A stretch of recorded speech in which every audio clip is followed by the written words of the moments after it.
La carretera estaba casi desierta, cubierta por una niebla que parecía devorar la noche. El coronel Miguel Duarte mantenía las manos firmes en el volante, los ojos atentos, la mente aún llena del eco de los aplausos de la ceremonia que había terminado horas antes. Aquella noche debía haber sido de orgullo. 30 años de servicio en el ejército español, una vida dedicada a la disciplina, al deber y a la patria.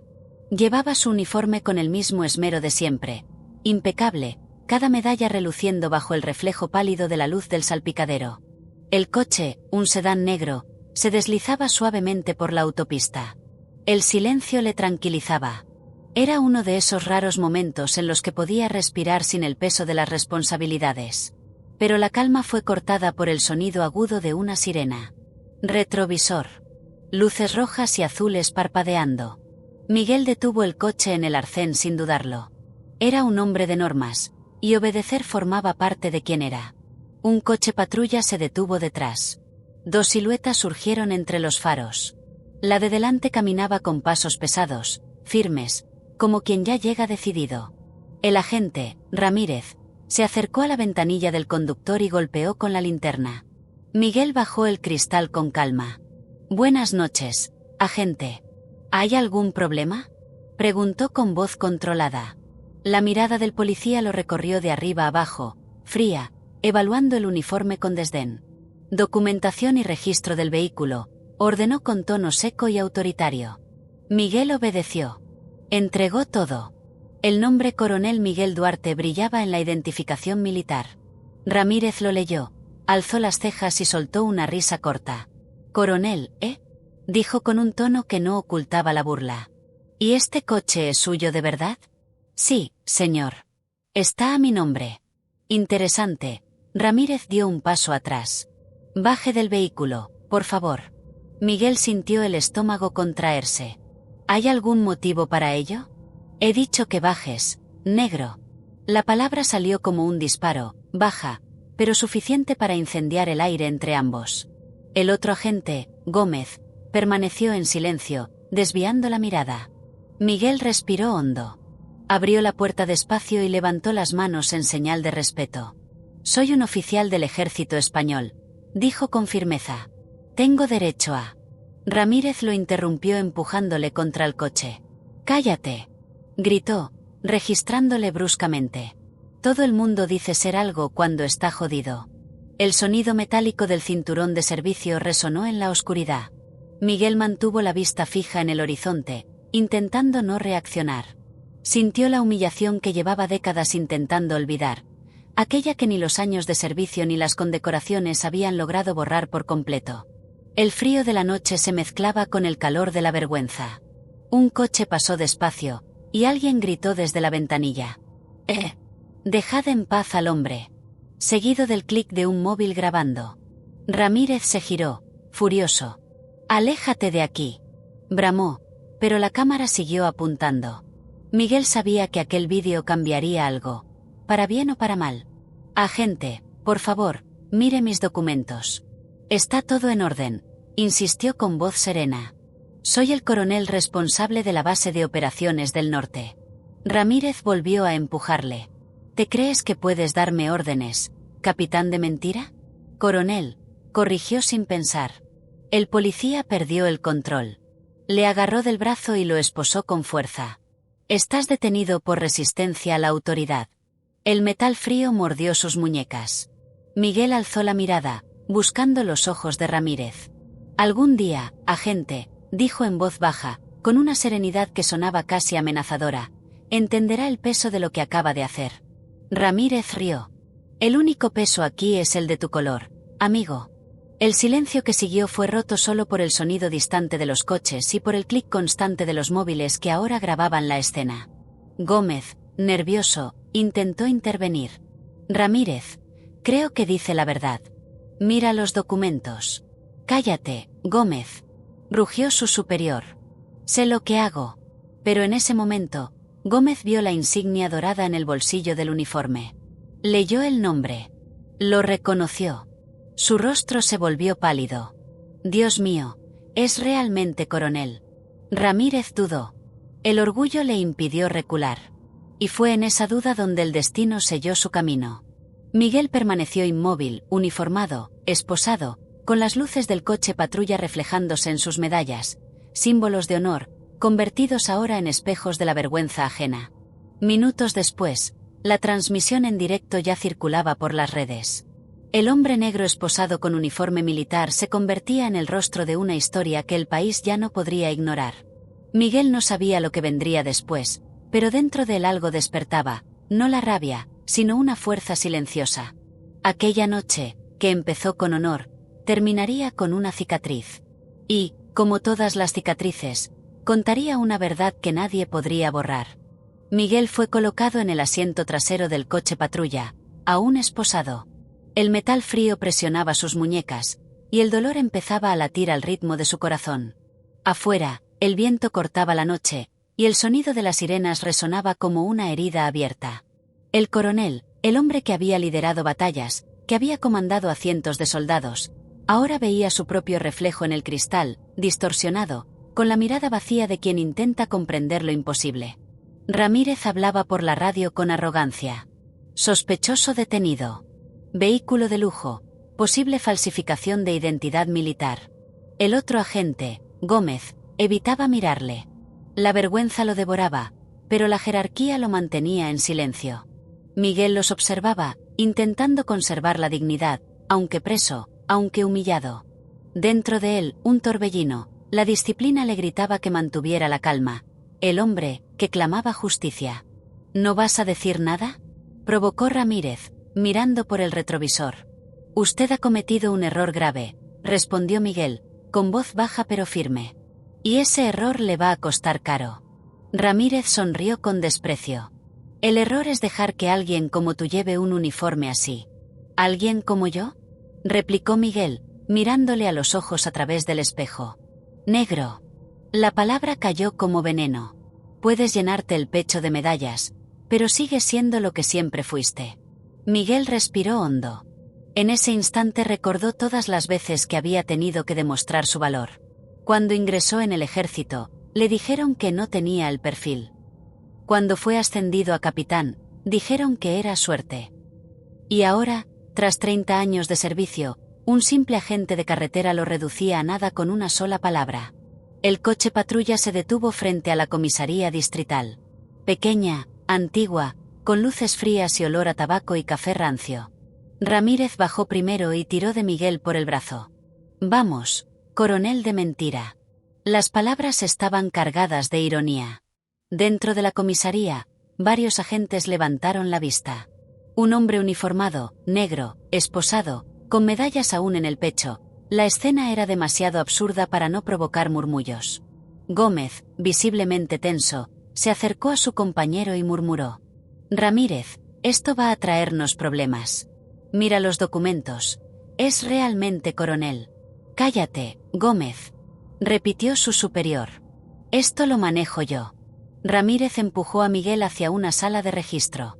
El oficial de guardia, un hombre de mediana edad con gafas gruesas, miró los papeles y frunció el ceño. Coronel Miguel Duarte. ¿Base norte de Zaragoza? Sí, respondió Miguel sin titubear. Y exijo que me retiren estas esposas ahora mismo. El silencio llenó la sala. Ramírez dio un paso al frente, intentando mantener el control de la situación. Se hizo pasar por oficial. Puede que los documentos sean falsos. ¿Documentos falsos con autenticación militar?, replicó el escribiente, con ironía. Agente, este hombre es un oficial del ejército. Ramírez tartamudeó por un instante, pero el orgullo le impidió recular. Entonces que lo demuestre. Miguel se giró lentamente y lo miró a los ojos. ¿Demostrarlo? He pasado la mitad de mi vida demostrando que merezco llevar este uniforme. Y ahora, ¿tengo que hacerlo otra vez, por el color de mi piel? La sala quedó en silencio. El sonido lejano de unos pasos resonó por el pasillo. Un teniente militar entró, uniformado, jadeante, con el móvil en la mano. ¿Coronel Duarte?, exclamó. Señor, el Ministerio de Defensa le está buscando desde hace una hora. Ramírez se quedó helado. Gómez bajó la cabeza. El teniente se acercó rápidamente y le quitó las esposas a Miguel. Mil disculpas, señor. Ha habido un terrible error. Miguel no respondió. Solo frotó sus muñecas marcadas y mantuvo la mirada fija en Ramírez. El policía intentaba hablar, pero las palabras se le ahogaban. El teniente se volvió hacia él, indignado. ¿Tiene idea de lo que ha hecho? Este hombre es un héroe condecorado. La tensión era casi palpable. Ramírez intentó justificarse. Yo no sabía. Él estaba en un coche caro, solo, y demasiado negro para su comodidad, ¿no es eso? Lo interrumpió Miguel, con voz serena pero firme. El silencio que siguió fue ensordecedor. Ramírez bajó la mirada, incapaz de enfrentar al hombre que había humillado. Miguel se acomodó el uniforme, respiró hondo y se dio la vuelta para salir. En el pasillo, ya lo esperaban periodistas. Alguien había filtrado el vídeo de la detención, y la historia ya corría por las redes. Los flashes de las cámaras lo cegaron por un instante. Las preguntas se amontonaban en medio del caos. «Coronel, ¿fue agredido? ¿Va a denunciar a la gente? ¿El ejército hará una declaración?» Miguel simplemente siguió caminando. A cada paso sentía el peso de una nueva guerra, una que no se libraba con armas, sino con conciencia y coraje. Afuera, el aire frío de la madrugada lo envolvió. Alzó la vista al cielo, buscando algo de paz entre las estrellas. Sabía que aquella humillación no terminaba allí. Era el comienzo de algo mucho mayor. Esa misma noche, el vídeo alcanzó millones de visualizaciones. En cada pantalla, el rostro de Miguel, sereno, digno, esposado, se convertía en el símbolo de una herida que el país fingía no tener. Y para Ramírez, aquella sería la última patrulla ordinaria de su vida. El mundo entero conocía ahora el nombre del hombre al que había intentado silenciar. El sol aún no había salido cuando el vídeo comenzó a circular por las redes sociales. Una grabación temblorosa, hecha desde el interior de un coche, mostraba a un hombre negro con uniforme militar siendo empujado por un policía blanco. Las palabras, «baja del coche, negro», se escuchaban con claridad. En menos de 2 horas, el vídeo ya tenía millones de visualizaciones. El titular que dominaba las portadas era simple y devastador. Coronel negro esposado por policía racista en plena carretera española. En el cuartel general de Zaragoza, el general Salinas veía la grabación por tercera vez. El rostro tenso, las manos temblorosas. «Dios mío, es Miguel», murmuró. Conocía a aquel hombre desde hacía más de 20 años. Un soldado ejemplar, respetado incluso por los oficiales más estrictos. En cuestión de segundos, el teléfono comenzó a sonar sin parar. Llamadas del Ministerio de Defensa, de la prensa, de organizaciones civiles. España despertaba, y con ella, la vergüenza nacional. Esa misma mañana, la noticia ya estaba en todos los periódicos. Los informativos emitían el vídeo en bucle. Las redes sociales ardían. Los comentarios se dividían entre la indignación y la incredulidad. «¿Cómo puede seguir pasando esto en pleno siglo XXI?», escribían unos. «Dudo que sea coronel de verdad», decían otros. Pero bastó con que el ejército lo confirmara oficialmente. Miguel Duarte, coronel de las Fuerzas Armadas, condecorado con la Cruz al Mérito Militar. El país se detuvo. Mientras tanto, Miguel estaba en casa, sentado en la terraza, con las marcas de las esposas aún visibles en las muñecas. No había dormido. Fuera, los reporteros se amontonaban frente a la verja. Cámaras, micrófonos, voces llamando su nombre. Observaba el movimiento con una mezcla de cansancio e incredulidad. El honor de un hombre, destruido en minutos, pensó. Y ahora, expuesto para que todo el país lo vea. El teléfono sonó. Era el general Salinas. «Miguel, amigo mío, la situación se ha descontrolado. El ministro quiere hablar contigo hoy mismo». «¿El ministro?», repitió el coronel con tono neutro. «Sí. Y, Miguel, hay presión de la prensa, de la ONU, incluso de la embajada. Esto va para largo». Miguel no respondió. Miró al espejo y vio su propio rostro cansado, las ojeras profundas, la mirada de quien ha visto guerras, pero nunca una como esta. En el fondo lo sabía, lo que estaba en juego ahora no era solo su dignidad, sino la imagen de todo un país.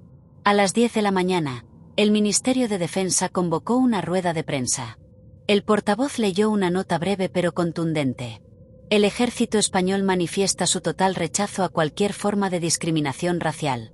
El coronel Miguel Duarte es un oficial ejemplar y cuenta con nuestro apoyo absoluto. Se abrirá una investigación de inmediato. La frase cayó como un terremoto. La Policía Nacional entró en modo de crisis. El comisario general, presionado, anunció la suspensión inmediata del agente Ramírez. Pero Internet no perdonaba. Las etiquetas almohadilla justicia para el coronel y almohadilla racismo en uniforme dominaban el país. Aquella misma tarde, el vídeo ya se emitía en los informativos de toda Europa. Miguel, en silencio, veía su propio dolor convertido en espectáculo. Las imágenes lo mostraban esposado, sereno, mirando al policía a los ojos. Los periodistas lo describían como la imagen de la dignidad frente a la opresión. Al otro lado de la ciudad, Ramírez veía la misma escena, solo, en un bar. El rostro tenso, un vaso de whisky entre las manos. Fue un error, murmuraba para sí, intentando convencerse. No se identificó bien, solo seguía el protocolo. Pero en el fondo, lo sabía. Sabía que había ido demasiado lejos. Sabía que su carrera, y quizá su vida, nunca volverían a ser las mismas. Mientras tanto, Miguel recibía llamadas de todas partes. Organizaciones de derechos humanos querían entrevistarlo. Grupos de veteranos lo apoyaban públicamente. Jóvenes lo llamaban símbolo. Pero Miguel no quería ser símbolo. Quería silencio. Quería volver al anonimato que el uniforme le ofrecía, ese en el que era solo un soldado cumpliendo con su deber. Ahora, sin embargo, ya no había marcha atrás. Esa historia ya no le pertenecía. Le pertenecía al país.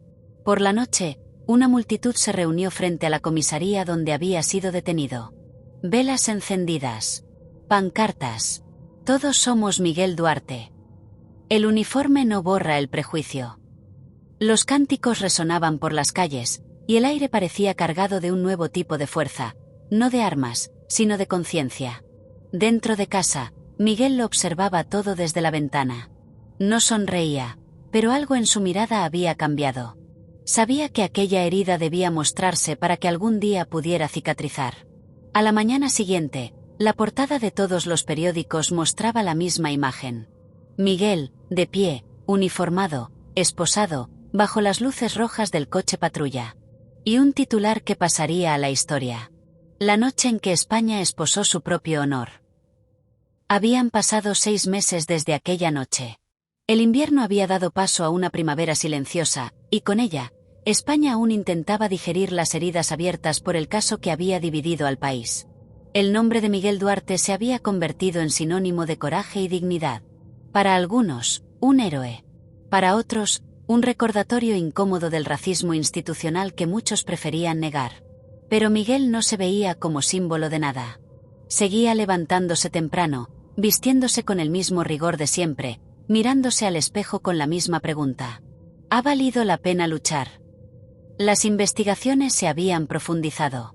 El agente Ramírez fue expulsado del cuerpo policial tras descubrirse un historial oculto de denuncias archivadas, abusos, agresiones, informes falsos. Peor aún, documentos revelaron que formaba parte de un grupo interno que manipulaba pruebas para proteger a otros agentes acusados de racismo. El escándalo sacudió a la policía española hasta lo más alto. Jefes fueron apartados. Casos reabiertos. Y todo comenzó con una simple parada de tráfico, y un hombre que se negó a agachar la cabeza. Una mañana, Miguel recibió una carta. No había remitente. Solo una frase en la portada. La verdad nunca viene sola. Dentro, un dossier. Informes, fotografías, correos electrónicos. Pruebas de que altos mandos de la corporación conocían los abusos y los encubrían desde hacía años. Miguel miró aquellos papeles con la misma expresión que había tenido en el campo de batalla. Sabía que aquello no era el final, sino solo otra guerra. Llevó el material directamente al Ministerio de Justicia. 2 semanas después, la prensa reveló el contenido del dossier. Fue un terremoto. Diputados exigieron audiencias. Movimientos civiles ocuparon las plazas. Por primera vez en décadas, el país entero discutía abiertamente el racismo en las instituciones. En medio de la tormenta, Miguel guardó silencio. Rechazó entrevistas. Se limitó a seguir sirviendo, discretamente, con la misma postura erguida y la misma serenidad en la mirada. Hasta que llegó una invitación. Una carta oficial, sellada con el escudo del Estado. El Gobierno de España invita al coronel Miguel Duarte a pronunciar un discurso en la Ceremonia Nacional de Honor e Igualdad. Miguel dudó. Sabía el peso de aquel momento. Aceptó. El auditorio estaba lleno. Militares, políticos, periodistas, civiles. En el centro del escenario, un atril iluminado por una luz blanca. Cuando Miguel entró, el silencio fue absoluto. Cada paso suyo resonaba como un recordatorio. El uniforme azul marino, las medallas pulidas, el semblante sereno, y una mirada que mezclaba firmeza y dolor. Se detuvo frente al micrófono. Tardó unos segundos antes de hablar. Cuando abrió la boca, su voz era grave, contenida, pero cargada de verdad. Serví a este país durante más de 30 años. Fui entrenado para luchar contra enemigos visibles, pero descubrí que los peores se esconden detrás de uniformes, protocolos y silencios. El público permanecía inmóvil. Miguel continuó. El uniforme me protegió en muchas batallas, pero no en las calles. El uniforme me dio honor, pero la piel que llevo desde que nací sigue siendo juzgada antes de que diga mi nombre. Y eso, señores, es una guerra que ningún ejército puede ganar solo. Un murmullo recorrió la sala. Algunos aplaudieron. Otros lloraron. Miguel respiró hondo y concluyó. Que este país aprenda a honrar no solo sus símbolos, sino también a sus ciudadanos, a todos ellos. Porque el color de la piel no es un uniforme que uno elige, pero sin duda, es uno que se lleva toda la vida. El silencio se transformó en aplausos. Primero tímidos, luego crecientes, hasta llenar el auditorio. Miguel permaneció inmóvil, con los ojos humedecidos. Por un instante, recordó la noche fría, la carretera, la humillación. Y comprendió que aquel dolor se había transformado en fuerza. Al otro lado de la ciudad, en un pequeño apartamento, Ramírez veía la ceremonia por televisión. Con barba de varios días, mirada vacía y un vaso de agua en la mano, estaba sobrio por primera vez en meses. Aplaudió en silencio. Quizá arrepentido, quizá solo demasiado consciente. Sabía que nunca sería perdonado, pero al escuchar el discurso, entendió que también él formaba parte de aquella historia, no como villano, sino como prueba viva de un país que necesitaba cambiar. Al salir del evento, Miguel miró al cielo. El sol brillaba con fuerza sobre los tejados de Madrid. Por un momento, cerró los ojos y sintió el calor sobre la piel. Una sonrisa discreta. El uniforme y la piel, dos identidades que, por fin, parecían coexistir en paz. Mientras caminaba hacia el coche, un niño negro corrió hacia él. Llevaba una pequeña boina militar de juguete. «Coronel», gritó. «Algún día quiero ser como usted». Miguel se agachó, lo miró a los ojos y respondió. «No». El niño lo miró confundido. Miguel sonrió. «Quiero que seas mejor que yo. Y que no tengas que luchar las mismas batallas». El niño le devolvió la sonrisa, y Miguel siguió su camino, tranquilo, con el viento soplando suavemente sobre el tejido del uniforme. Sabía que aún quedaba mucho por hacer. Pero, por primera vez en mucho tiempo, sintió que el peso que cargaba ya no era solo suyo.